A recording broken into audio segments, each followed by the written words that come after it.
News yang paling berdampak besar terhadap pergerakan market biasanya apa, Coach? Siapa yang penggerak market? Untuk CPI malam ini prediksinya seperti apa, Coach? Menjelang Imlek, harga emas makin mahal ya. Kenapa, Master? Di DMAX kan floating spread, tapi kok nggak pernah lihat berubah-berubah ya? Kayak yang flat gitu.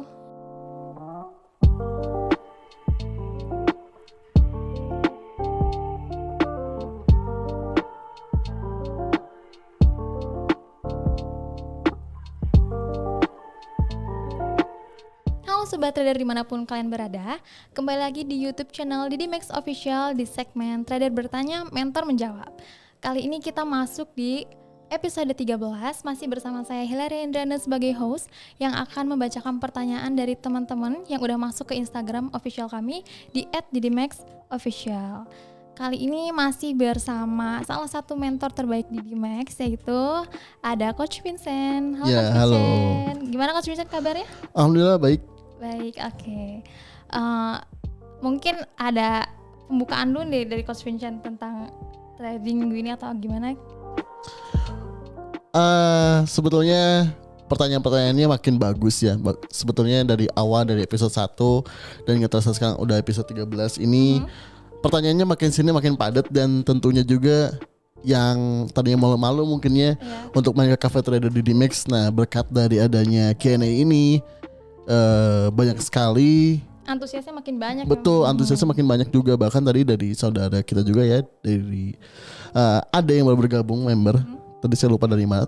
Yang pasti dari Jawa ya, dari Jawa Tengahan, Jawa Timuran gitu. Beliau dari komunitas Pajero ya, PIP kan itu. PIP ya itu tadi penasaran dan akhirnya datang sendiri ke sini.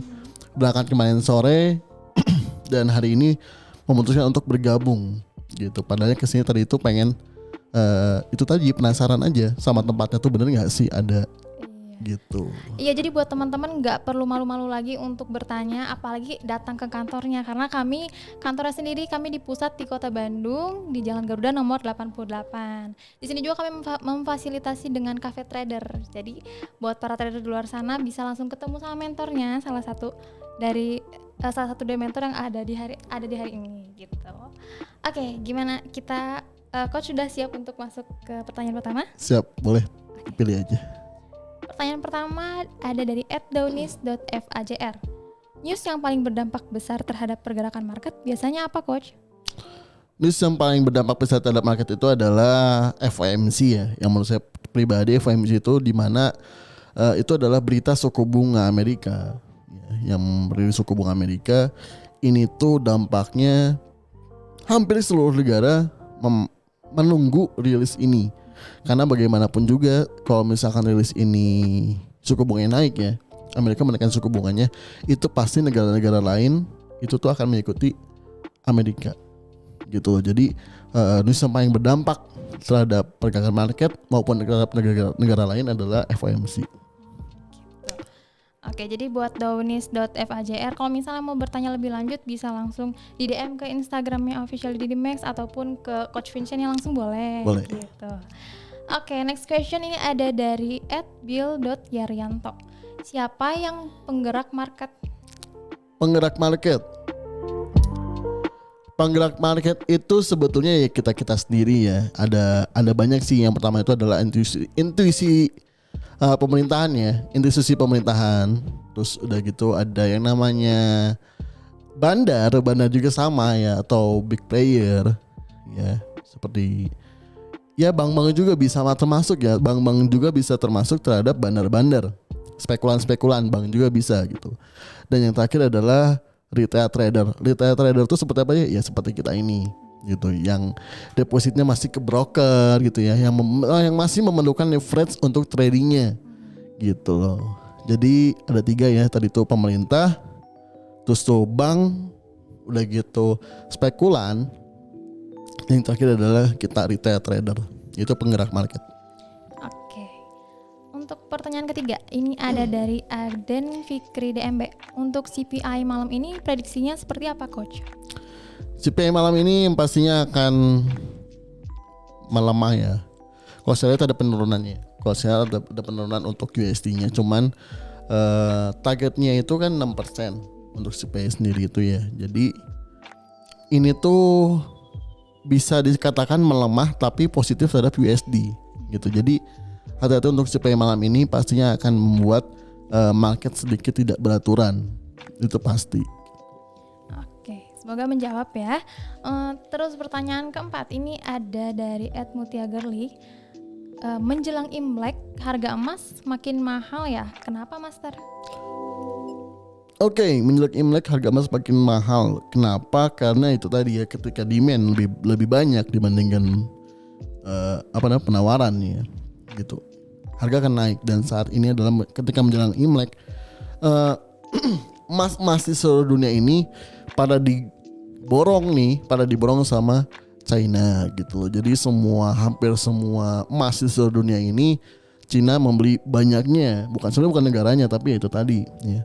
Permintaan di Cina ini ketika mau Imlek mereka banyak banget. Lagi meningkat ya, Mas. Meningkat. Tapi sampai Cap Gome 14 hari setelah Imlek biasanya dia akan menurun lagi. Ya sama seperti kita lah. Ya sama seperti kita. Menjelang Lebaran kita kan berbondong-bondong beli emas ya, untuk bertemu sana sini dengan emas yang banyaknya di tangan tuh, di kalung tuh segede apa gitu kan. Itu sama gitu ya. Sama di Cina pun seperti itu. Pada saat beres Lebaran apa yang dijadikan? Dijual lagi emasnya. Nah seperti itu gitu. Jadi di Cina juga budaya seperti itu emang ada gitu ya. Dan itu terjadi pada saat Imlek. Dan mengapa pada saat Imlek, menjelang Imlek harga itu cenderung naik. Harga emas tuh ya cenderung emas naik karena permintaan di Cina itu besar gitu. Oke, pertanyaan kelima ini ada dari S YYAX.Adrian. Di Dimex kan floating spread, tapi kok nggak pernah lihat berubah-berubah ya, kayak yang flat gitu. Oke, sebetulnya itu tadi kelebihan kita ya. Jadi di Dimex ini spreadnya floating dan kita ini terbilang cukup stabil untuk spreadnya itu. Emang betul nggak seperti berubah-berubah seperti fix ya, seperti fix spread gitu. Cuman kita biasanya ya sama seperti broker lainnya akan berubah itu pada saat menjelang news atau pada saat setelah rilis news. Ya misalkan contoh biasanya yang bergerak yang spreadnya lebar itu pada saat non-farm dan FOMC gitu ya. Itu biasanya spread akan melebar, akan naik turun, nggak fix gitu, tapi naik turun. Udah gitu pada saat open market jam 5 pagi biasanya dia tuh ya naik turun. Tapi selain itu kita normal dan itu menjadi kelebihan kita sih gitu. Oke. Selanjutnya ini ada dari @melinda_ddm. Apa yang dimaksud dengan hard currency dan contohnya? Apa? Hard currency. Hard Currency. Hard currency ya. Oh, hard currency itu adalah mata uang yang susah untuk diprediksi. Ya, jadi mata uang yang dia tuh pergerakannya agak unik ya, hard currency itu. Jadi, contoh seperti biasanya cross pair sih. Ya, cross pair yang tidak berhubungan dengan USD. Itu biasanya agak susah untuk dianalisa dan karakteristiknya juga itu berubah-ubah. Contohnya seperti GBP JPY, Euro GBP itu bisa masuk kategori terhadap hard currency gitu. Oke, selanjutnya ini ada dari @ptr.melinda. Izin bertanya Master, ketika kita sudah kena SL, apakah harus langsung entry lagi? Nggak harus ya. Jadi kalau misalkan ketika kita kena stop loss, yang harus kita lakukan adalah evaluasi dulu. Apakah stop loss itu hanya SL Hunter aja ataukah emang betul-betul sudah kita analisa. Tapi lebih baiknya itu adalah setelah kita stop loss ya kita wait and see dulu dan menyiapkan plan berikutnya. Oke. Selanjutnya ada dari @dan_di_dsd. Sau jangka panjang mau kemana Master? Sau jangka panjang. Kalau lihat dari bulanannya, kalau kita lihat dari bulanan, sau jangka panjang itu bisa condong ke turun ya, sau itu. Karena apa? Karena kita ngomongin resesi kan, kita selalu berbilang tuh resesi depan mata ya. Hampir semua negara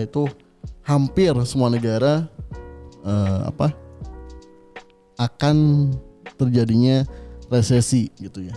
Apalagi di Eropa sana udah mulai krisis-krisisnya udah banyak banget ya. Sama di Amerika juga sama seperti itu. Nah, ketika resesi, maka yang akan dikhawatirkan adalah yang paling terkena efeknya adalah apa?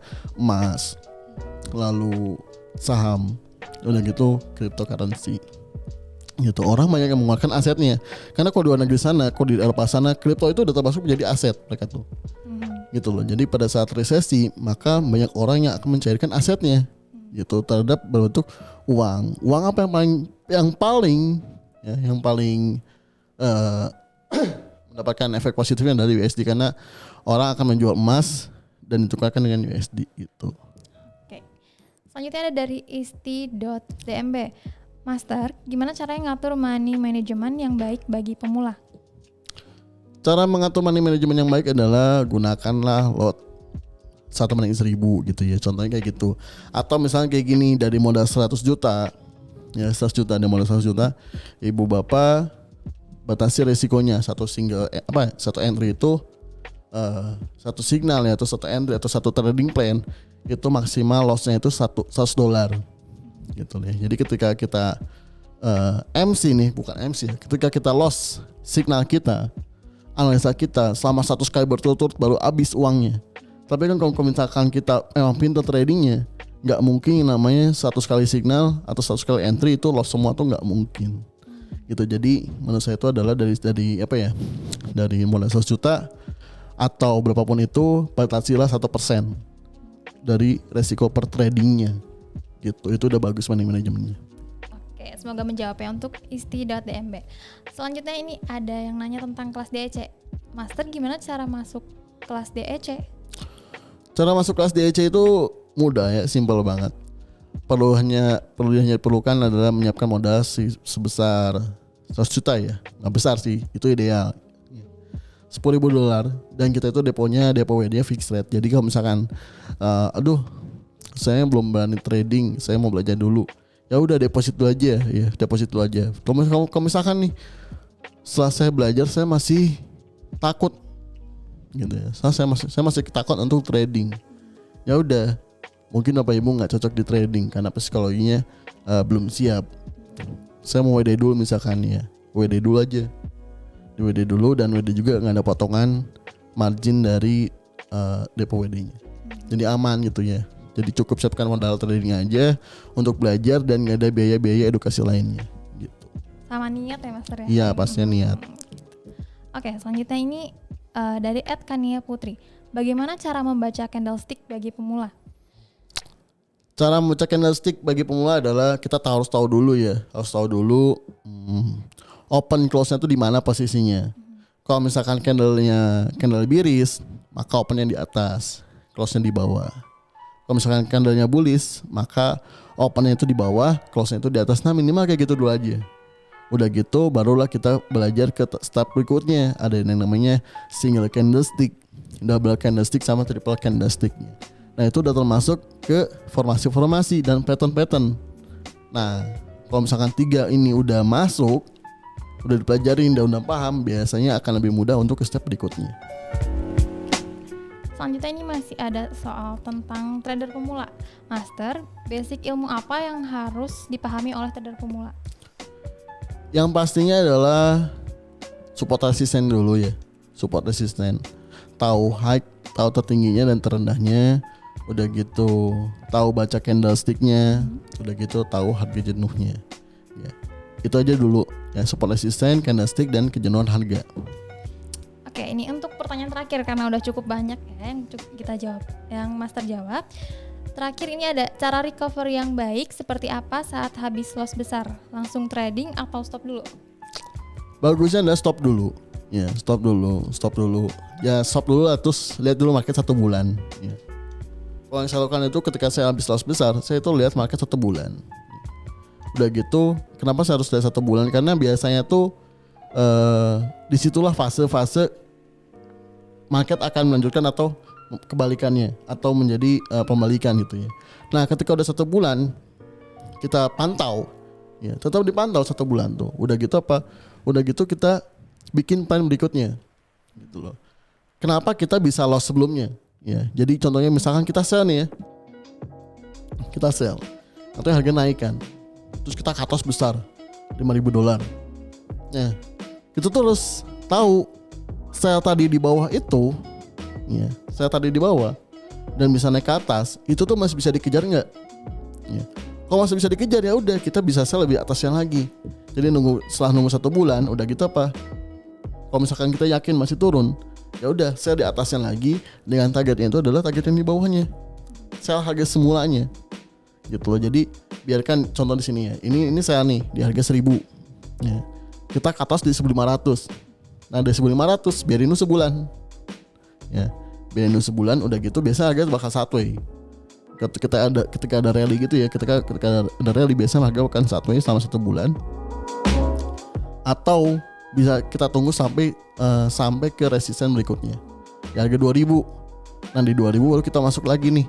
Sell lagi dengan catatan harganya kita analisain dulu bisa nggak ke 1.000 nyampe. Kalau bisa ya udah kita sell dulu di atas dengan target 1.000. Kalau misalkan nggak bisa nih, wah ini kira-kira nggak bisa sampai 1.000, palingan cuma sampai 1.700, kita nggak apa-apa, saya dulu aja.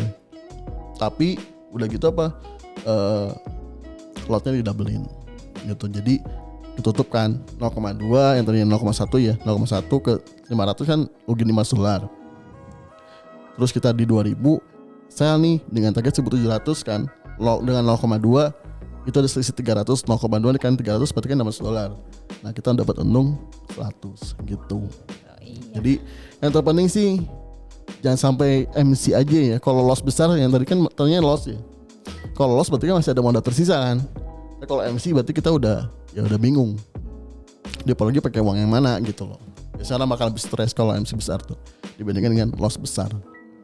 Oke, mungkin tadi pertanyaan terakhir untuk episode kali ini buat teman-teman yang nggak hanya ingin sekedar mendapatkan ilmu atau mau coba langsung belajar di akun demo, bertemu langsung dengan mentornya, jangan lupa datang ke kantor kami. Dan juga jangan lupa di follow Instagram kami di @ddmaxofficial. Oke, terima kasih untuk Master hari ini. Dan juga terima kasih untuk teman-teman yang udah mengajukan pertanyaan. Jangan lupa untuk terus pantengin story Instagram di ddmaxofficial. See you in the next video. Bye-bye.